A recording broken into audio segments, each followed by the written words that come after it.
Guys, storytelling tayo guys.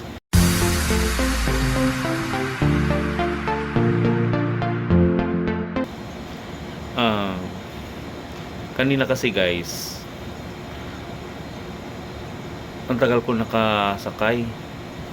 Sa bahay pa lang, wala talaga akong makuhang movie.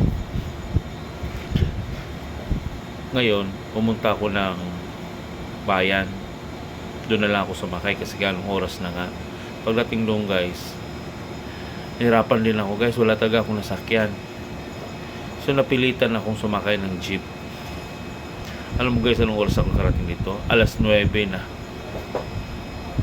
Tinamad na nga ako pumasok eh. Alas 9 na. Sobrang traffic. Alam naman ninyo, pag umulan, sobrang traffic talaga. Tapos guys, ito kasi ang kwento. Meron kasi ako kasakay sa jeep. Kasi ngayon lang din ako nag-jeep na kasi hindi ako nag-jeep na. Nagmumubit na ako araw-araw. Papasok at saka pauwi. Ngayon guys, may nakasakay akong babae. Yung parang gusgusin siya. Yung alam mo yung nagbabasura. Sa pagsakay ko, nakatingin talaga siya sa akin. Parang may gusto siyang itatanong. Ngayon ako siyempre hindi ako nagpapalata nung nakita ko siya. Parang naawa talaga ako sa kanya guys. Alam mo bang ano, nung nakita ko pa lang siya, naawa ako. Parang paano kung hindi, nasa isip ko lang, paano kung hindi siya nakapagbasura? Anong kakainin niya? Tapos ang dumi-dumi niya, naawa talaga ako. Ewan ko ba, kasi meron kasi mga ano, hindi lang sa pag ano guys ha, hindi, real talk lang talaga tayo. Meron kasi mga taong iba nanghihingi, pero ano, alam mo bang hindi siya ano sa puso ko, yung parang hindi tago sa puso ko. Kaya minsan talaga guys, hindi rin ako nagbibigay. Oo, totoo yun. Yung mga nasa kalsada na kalabitin ka tapos hingi ng hingi, parang ano rin, parang depende kasi sa tao talaga siguro. Pero katulad kanina talaga, alam mo bang, nasa puso ko talaga siya, pumasok talaga siya sa puso ko. Parang awa talaga. Kasi guys, talagang naawa talaga ako sa mga taong ganun. Siyempre nga kasi laki kami sa hirap. Diba? Laking probinsya. Alam na natin ang mga nangyayari. Kahit wala na tayo, hala sige, pag may maitulong ka lang, tulong pa rin tayo ng tulong. Ganun kasi ang mga style natin dun sa probinsya eh. Diba? Maawain tayo. Kahit isusubo na lang natin, tapos may nakita tayo na medyo mas nangangailangan, dun pa rin natin ibibigay. Tulad ng bigas, diba? Na kunyari 2 takal na bigas, so 1 takal ibigay mo, tapos 1 takal sa'yo na, maglugaw ka na lang. Ang importante nakapagbigay ka sa kanila. Yung ganun kasi nangyayari sa atin guys, ganun din ang nangyayari sa akin, ganun din ang aking nanay. Parang yung ugali ng nanay ko nakuha ko, naaawa talaga ako. So ganito, pagbaba ko guys dito sa trabaho guys, inabot ko sa kanya yung pamasahe ko sa Move It, binigay ko sa kanya. Alam mo ba guys, nagtinginan yung mga tao sa akin, nagulat sila, binigyan ko siya ng ano, ng pera. Kasi hindi ako makakatulog, makokonsensya talaga ako pag hindi ko siya bigyan ng pera, dahil unang tingin ko pa lang gusto ko siyang tulungan, naawa ako. Ganun siya guys. Pangalawa guys, nung ano, doon din ako saan, nandun ako sa bayan mismo. Ito, nagpakulay ako ng buhok, na ano ko na nga dito sa akin sa TikTok eh, nailagay ko na siya. Habang nagkukulay sa buhok ko, nakita ko yung isang tao doon nakaupo. Hindi naman siya baliw kasi may itsura naman siya, may ano siya, basta okay naman siya. Ewan ko kung nag-uusap-usap nga kami, baka may depressed lang siguro siya. Sa tingin ko may asawa at anak yun, na-depress lang kaya nagkaganon. May dala-dala rin siyang mga basura. Oo nga guys, pag nakita mo siya, di mo akalain na ganun ang nangyayari sa kanya. Kasi may tsura naman siya, malinis siya, pero dala-dala basura.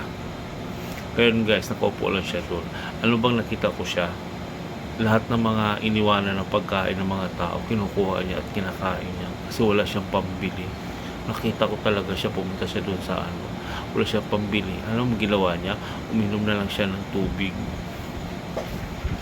Ayun, uminom siya ng tubig. Nung uminom siya ng tubig, talagang ano ako, parang iba talaga naramdaman ko. Ang ginawa ko, siguro itigil mo muna pag ano sa kulay sa buhok ko. Nilabas ko siya. Pinuntahan ko siya. Sabi ko, kuya, ito kumain ka. Naawa talaga ako sa kanya. Ngayon, alam mo bang, sobrang pasalamat niya sa akin. Binigyan ko siya ng pera. Kahit konti lang guys, at least nakatawid sa gutom. Kung tuwa siya, alam mo ba, binili niya agad. Kumain siya. Gutom na gutom siya. Kawawa ka talaga siya. Ayun. Ito naman pangatlo guys. Di ba dami ko talaga experience. Hanggang pangatlo lang tayo. Huwag na yung iba. Kasi baka may matagalan pa tayo talaga. Itong pangatlo naman. Pagdating ko kasi dito sa trabaho, sabi ko, bili mo na ako ng gatas. Bumili ako ng gatas sa labas. Nung pagbili ko ng gatas sa labas, itong pag-uwi ko na, may nakita naman ako ng babasura ng babae dyan sa kanto sa akin. Dyan sa kanto sa may siya natabad na papasok na dito sa trabaho namin. Nakita ko siya. May edad na siya. Tapos, tinitingnan ko muna siya. Siyempre nga, alam mo naman, may mga tao kasi na papanggap-panggap lang tapos ginagawang bisyo yung ano, bibigay natin sa kanila. Nakita ko siya guys, wala siya nakuha talagang basura. Oo. Wala siya nakuha ang basura kasi nga naunahan na siya. Tapos, nung pagharap niya sa akin, alam mo guys, sobrang lungkot ko. Parang naawa talaga ako sa kanya. Tapos, nung ano, bigla siyang nawala. Oo, kasi nga, nung una, hindi ko pa siya binigyan kasi nga, parang, nahihiya ako, baka mamaya, parang basta, inabot din ako ng ano, ng takot, baka mamaya, anong gagawin sa akin, di ba? Natakot ako. Tapos, nung palikuan ako dito sa amin, bumalik ako kasi nga nakonsensya talaga ako. Gusto ko talaga siyang bigyan. Alam ba, hinanap ko siya guys. Nung hinanap ko siya, nandun na siya sa may ano, malapit sa kainan dun sa may Korean. Nandun na siya, malapit sa hotel. Nandun na siya. Nangangalkal ng basura, hanap ng basura. Yung nasa isip ko, paano kung hindi talaga sila nakahanap ng maraming basura? Magkano lang naman ang basura, di ba? Yung kunting-kunti lang talaga makuha nila. Paano na lang sila, di ba? Parang iniisip ko kung ako sa katayuan nila, di ba? May gusto kang kumain, hindi ka makakain. Kaya lahat tayo may mga trabaho na ano, medyo maayos-ayos naman ang trabaho natin. Magpapasalamat talaga tayo na hindi tayo nakatulad sa kanila. Pero hindi natin sila pwedeng husgahan kasi hindi natin alam ang pinagdaanan nila. Hindi natin alam na siyempre hindi sila nakapag-aral dahil siguro sa wala rin talaga sila. Kaya ang naging trabaho nila ay mamamasura lang.